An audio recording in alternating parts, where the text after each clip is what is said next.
Assalamualaikum warahmatullahi wabarakatuh. Waalaikumsalam warahmatullahi wabarakatuh. Alhamdulillah hamdan wa salaman nama ba'du, yang kami banggakan segenap mahasiswa MPI semester 4. Di pertemuan kali ini kita akan membahas tentang inventarisasi. Nah, sebelum kita lanjut, marilah kita baca suratul Fatihah supaya saja awal hingga akhir nanti mendapatkan manfaat barokah. Amin. Al-Fatihah.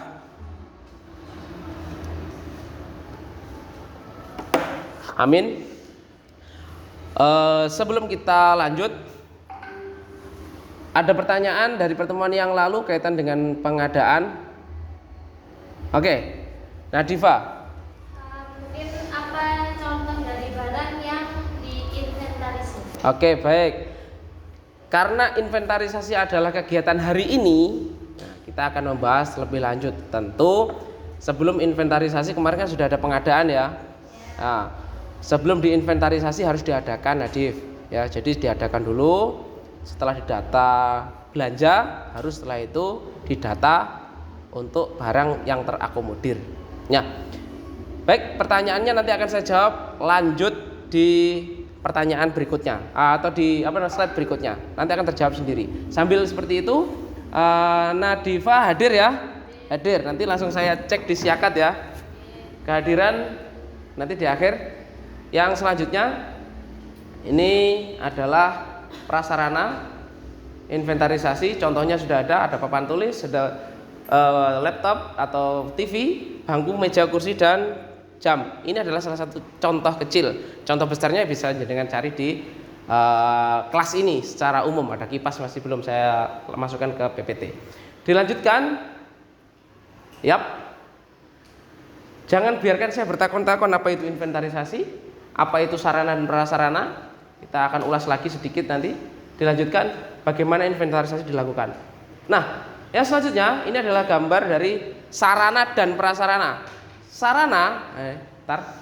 Sarana ini adalah yang ada di dalam kolom kelas. Ya, ini ada dua, atas bawah. Ini mulai dari meja, bangku, kursi, lemari, ada kipas, ada TV, ada rak, dan seterusnya. Itu adalah barang sarana. Nah, untuk prasarananya adalah salah satunya adalah gedung. Yang di sampingnya itu ada gedung, ada lapangan, ada halaman, ada tempat parkir, ada musola, UKS, dan seterusnya. Kita tidak membahas lebih terperinci karena kemarin di pertemuan lalu sudah kita bahas. Kita akan melanjutkan kepada inventarisasi. Nah, inventarisasi di sini merupakan kegiatan pencatatan, pendataan, dan pelaporan barang atau fasilitas sarana, tentu yang dimiliki satu organisasi atau instansi ke dalam daftar inventaris secara tertib dan sistematis. Nah, ini menjawab dari pertanyaannya Nadifa tadi, apa yang harus diinventarisir? Kita lihat di kolom atasnya. Baik, ada contoh komputer, buku, dan meja. Ini ada 3 contoh di sini. Komputer, buku, dan meja. Ini adalah yang harus diinventarisir. Ini contoh kecil, lebih banyaknya nanti akan kita bahas. Nah, pencatatan tercatat. Jadi seperti ini. Dalam satu periodik dimulai dari bulan Februari, setelah direncanakan, terus pengadaan, setelah itu inventaris. Nah, ketika di inventaris ini, ingat penomoran. Nanti ada bukunya, ada buku besarnya ya, buku besar ya. Ada nomor, nama barang, terus habis itu barangnya apa, ya, jenisnya apa, ya, bergerak atau tidak bergerak, terus keterangan di sini nanti. Ini nomor. Nomor 1, nama barangnya adalah TV. Nomornya karena nomor barangnya masih pertama berarti 001. Keterangannya barang ready. Barangnya ada, siap pakai berarti. Ini berlanjut terus nomor 2, 3, 4 dan seterusnya. Nah, setelah dari sini tujuan utama inventarisasi apa? Yang pertama tertib administrasi. Tertib berarti sudah didata ya. Data jelas. Setelah tertib menyediakan data akurat untuk pengadaan. Ketika barang ini rusak, TV, ada LCD, ada bangku ya, bangku dosen misalnya, bangku dosen 1 004 003 001 ini rusak. Ketika barang rusak, otomatis pengadaan lebih akurat. Kalau sudah barang rusak, jangan sampai dipakai, otomatis harus dihapuskan. Nah, setelah proses penghapusan, enak pengadaannya. Oh, bangkunya kurang, berarti harus beli bangku. Ketika membangun bangunan lagi, gedung baru, otomatis membutuhkan kelas baru, isinya juga harus baru. Oke, dilanjutkan. Yang terakhir, memastikan aset dapat dipertanggungjawabkan. Misal, ini di sini kalimatnya rusak atau ini hilang. Hilang. Kalau hilang, siapa yang bertanggung jawab? Sarpras, betul, sarana yang bertanggung jawab. Siapa di sini kabak sarana? Pak Novian. Ketika ada barang rusak, pemeliharaan tentunya harus dipelihara, diawasi. Setelah ketika ada kerusakan, bisa dibenahi. Kalau tidak bisa dihapuskan. Kalau barang hilang, yang bertanggung jawab ya sarana, sama saja. Hilang lah piye. Kalau sudah hilang, otomatis harus diadakan. Baik, ada pertanyaan tambahan tentang inventarisir. Pertanyaan Nadifah sudah? Nikmah? Tarisa? Oh tidak, cukup. Baik, lanjut ya. Dilanjutkan. Nah, ini yang saya maksud tadi. Ini adalah buku pengawasan. Waalaikumsalam. Monggo, silakan. Ya. Buku pengawasan. Buku pengawasan ini terlihat nama barang, meja, kursi, satu pasang, kode. Nah, kita akan belajar nanti pengkode-kodean ya. Pengawasan dan pemeliharaan. Tapi kita tidak membahas secara mendetail. Kita akan membahas tentang kode nih. Kode ini adalah inventarisir. Ya. Baik. Next. Nah, di sini ada 31.5. 31.5 itu kode apa? Lembaga. Oke, kode lembaga. Lembaga kita, lembaga UIMSA adalah kode 31.5. Kenapa 31.5? Karena satu yayasan 31.1 ada yayasan, 31.2 SD Darussalam, 31.3 ada MTS, SMP, SMA 31.4 dan 31.5 adalah UIMSA. Ada lagi 31.6, 7.8 karena lembaga atau unit di Yayasan Darussalam itu banyak sekali. Yang selanjutnya 002 ini adalah kode barang. Nih, nomor. Nih, kode barang. Nah, 001 atau 002. Kode barangnya berarti pembelanjaan pengadaan nomor urut 2.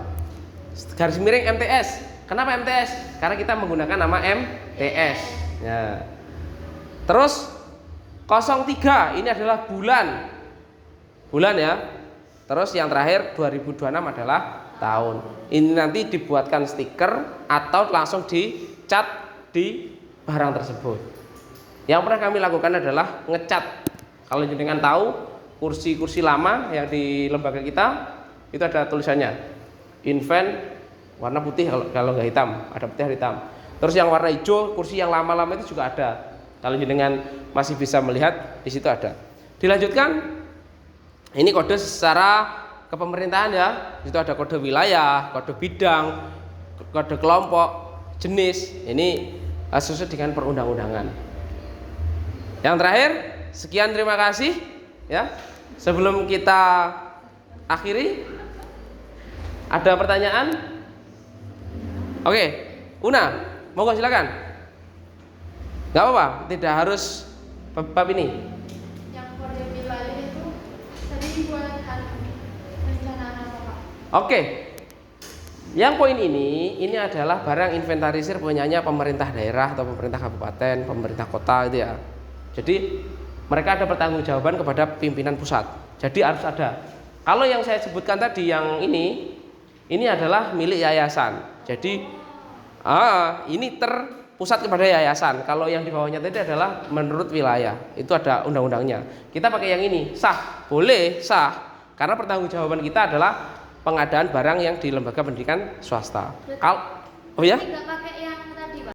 Enggak, kalau mau pakai yang ini ada. Misal Nadifa di kantor kejaksaan atau kantor urusan agama KUA ya. Kalau misal Nadifa mau mengadakan, misal ada apa itu jatuh? Iya. Kalau misal di KUA itu ada mau pengadaan kursi, misal satu ruangan aula pernikahan, itu kan biasanya ada kegiatan rafa, ada kegiatan ijab kabul ya. Ternyata kursinya kurang. Ya silakan pengadaan. Nah, nanti pencatatannya seperti ini. Karena ini adalah uang negara. Kalau yang saya maksud di awal tadi, ini adalah uang lembaga, uang yayasan, uang mandiri, karena ini milik kita gitu. Jadi kita memberikan nomor itu ya sesuai dengan pemahaman kita. Kita nggak akan menulis yang kayak gini, kode bidang, peralatan dan mesin gitu ya. Di lembaga SDN nggak ada itu. Adanya motor, mesin motor. Beda-beda ya, ada bedanya. Ya. Berarti kalau sekolahnya negeri pakai ini? Ya, negeri pakai ini. Karena di negeri itu pelaporannya langsung pada pemerintah atau kepada dinas kependidikan. Kalau di swasta laporan kita ya ke yayasan, ya cukup yayasan. Yang penting yayasan meng-ACC itu ya itu yang kita pakai. Kalau yayasan mau pakai ini, misalnya yayasannya Nadifa di lembaga pondok pesantren apa gitu ya, pondok pesantren Jiworoso gitu misalnya, mau pakai yang ini juga nggak apa-apa, sah-sah saja. Karena Nadifa pembelajarannya saya kode jenis alatnya seperti ini, saya pahamnya ini, ya pakai ini aja, nggak apa-apa. Karena ingat di lembaga sarana prasarana ini ada nih, kalau sarana ini adalah fasilitas umum ya, penunjang kaitan dengan komputer, buku, meja contohnya. Kalau prasarana ini adalah barang bergerak, barang tidak bergerak, ada gedung, lahan, ruangan. Jadi kalau ruangan apa disepet kan enggak. Kalau ruangan mungkin seperti contoh di depan ini. Ini adalah kode kelas. Di sini kan ada ya. Nah, A32 berarti kode A ini adalah gedung A, 32 ini adalah lantai 3, 2 ini adalah urutan dari 1, 2, 3. A gedung A, 3 lantai 3, 2 adalah ruangan ke 2 di lantai 3. Jadi seperti itu. Sama halnya kayak di gedung C sana. Baik. Bisa kalau mau izin ke kamar mandi silahkan. Ya, terima kasih. Jadi seperti itu ya. Jadi untuk nomor yang punya database tadi itu apa namanya? Kita harus sendiri, Pak, buat sendiri. Ya, kalau yang di yayasan tadi kita menyesuaikan kebutuhan yayasan. Untuk penomorannya itu bebas. Tapi kalau mau ikut nomenklatur pemerintah ada. Tapi kan kita tidak sedetail ini. Kita pelaporannya kepada yayasan, bukan kepada negara. Jadi pertanggungjawabannya tidak kompleks ke atas ya. Kita cukup ke bawah. Mungkin itu yang bisa kami sampaikan. Sampai jumpa di pertemuan yang akan datang. Kurang lebihnya mohon maaf. Kalau ada sumur di ladang boleh kita numpang mandi. Kalau kurang dingin ya kasih es batu. Ya. 1000 gandum dipanen dengan utuh. Wassalamualaikum warahmatullahi wabarakatuh.